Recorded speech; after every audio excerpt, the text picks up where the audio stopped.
నమ్మకం కలిగించాడు, రైతన్నలు మోసం చేశాడు, డోక్రా చెల్లెలను మోసం చేశాడు, ఇంటికో ఉద్యోగం అన్నాడు, ఉద్యోగం లేకపోతే 2,000 రూపాయలు ఇస్తానని చెప్పాడు.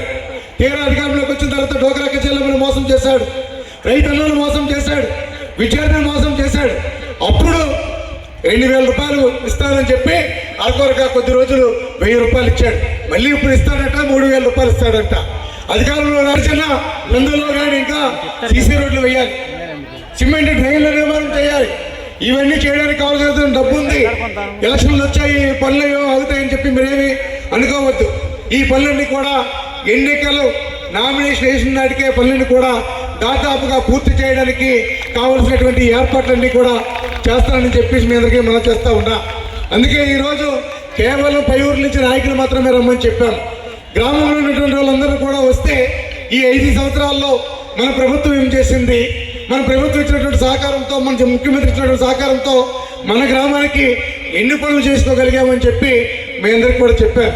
మీకు ఏ కష్టం వచ్చినా ఇంకో నాయకుడిని నమ్మితే ఏదో ఊరిపోవాలి, కానీ మీకు ఏ అవసరం వచ్చినా ఇక్కడి నుంచి బయలుదేరితే కేవలం 10 నిమిషాల్లో అర్ధరాత్రి సైతం తలుపు తెడితే మీ కష్టాన్ని వినడానికి కానీ మీ కష్టాన్ని తీర్చడానికి కానీ ఎప్పుడు కూడా మీకు అండగా ఉంటానని చెప్పి ఆ విషయం కూడా మీ అందరికీ తెలుసని చెప్పి తెలియజేసుకుంటూ, మరి ఈరోజు ఇంత చక్కటి కార్యక్రమాన్ని ఇంత చక్కగా ఒక పండుగ వాతావరణంలో అక్కడ బయలు దగ్గర నుంచి కూడా ఇక్కడికి వచ్చే వరకు సుమారుగా 3.5 గంటల సేపు ఈ కార్యక్రమాన్ని విజయవంతం చేయడానికి పై గ్రామాల నుంచి వచ్చినటువంటి చేతులేసేటువంటి చేతులతో బృందం కానీ, తప్పిడిగుళ్ళు బృందం కానీ, మరి డ్యాన్స్ బృందం కానీ, అందరూ కూడా ఇది తీర్చే నృత్యం చేసేటువంటి బృందం కానీ అందరూ కూడా ఎంతో ఓపికగా ఈ కార్యక్రమాన్ని విజయవంతం చేసి అక్కడ ఉన్నటువంటి మండలానికి సంబంధించినటువంటి అందరికి సంబంధించినటువంటి మండల ఆఫీస్ని ఇంత చక్కగా తయారు చేయడం, ఆ కార్యక్రమాన్ని ప్రారంభోత్సవం చేయడానికి